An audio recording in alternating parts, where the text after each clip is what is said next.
जय भारत। मारू नाम अनिल सोलंकी અને આજે એક વાત કરવાની છે કે કાલ વડોદરાની અંદર ભૂપેન્દ્રભાઈ પટેલ આપણા સીએમ વડોદરાની અંદર આવેલા અને એક કાર્યક્રમ હતો અને એ કાર્યક્રમની અંદર જે હરણીકાંડ થયો, હરણીકાંડના પીડિત, જે હરણીકાંડની અંદર જેના બાળકો વહી ગયા, જેના બાળકોને કેવી હાલતમાં જોયા, એ વ્યક્તિઓ, એ બે મહિલાઓએ સરકાર સામે પ્રશ્ન કર્યો તો આપણા ભૂપેન્દ્રભાઈ પટેલ એને બહુ લાગણીશીલ વાત કરી, કેવી કે તમે એક એજન્ડા તરીકે આવ્યા. ભાઈ, એ એજન્ડા તરીકે ન આવ્યા હોય, એની પણ એક અંદરની લાગણી હોય, એની અંદર પણ એક માતૃત્વ જાગેલું છે અને તમારી અંદર એક મરી ગયેલું છે.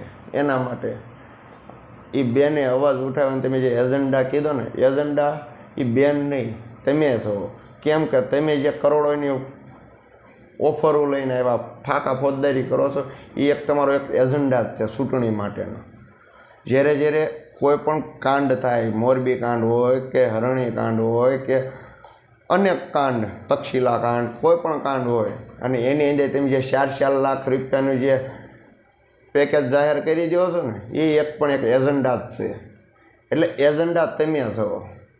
કોઈ પીડિત લોકો તમને જે પ્રશ્ન કરે ને જો તમે એને એજન્ડા કહેતા હો તો અમારે ન્યાય કોઈની પાસે માંગવો, ન્યાય માંગવો કોઈની પાસે, ન્યાય માંગવા હાટું તમારી પાસે આવી તો તમે એમ કહો તમે એજન્ડા ના છો, તો અમારે જે સરકાર હોય એની પાસે જ ન્યાય માંગવાનો હોય, કોઈ અમારે બીજી સરકાર પાસે ન્યાય માંગવા ન જવાનો હોય. એટલે તમારી જે સંવેદનાશીલ સરકાર રહે તેને એક નમ્ર વિનંતી કરું છું કે તમે આ તમારી સંવેદના જે રહી ને એ એક પીડિતો માટે પણ સાંભળો.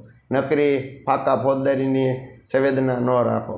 તમારી વાહવાહી એમ કરવી, ભૂપેન્દ્રભાઈ વાહ વાહ, ભૂપેન્દ્રભાઈ વાહ, તો તમને સારું લાગે તો તમે અમારા વિડીયો પણ વાયરલ કરો, તમે હારામાં સારું હાલે તમારે.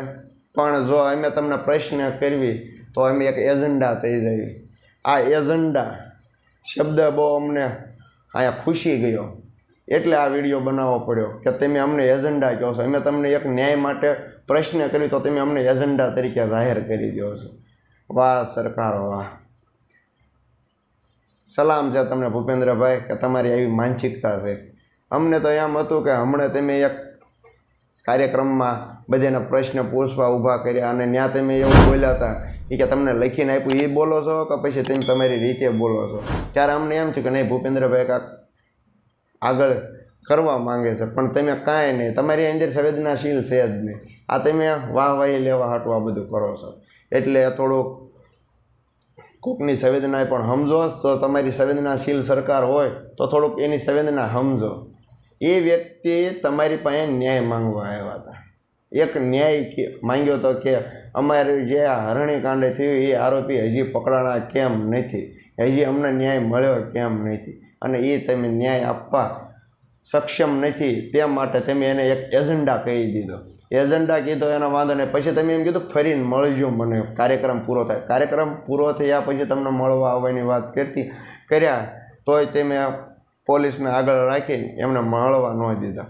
પ્લસ એના બે સ્ત્રીઓના પતિ હતા એને પણ તમે ડિટેન કરવામાં આવ્યા.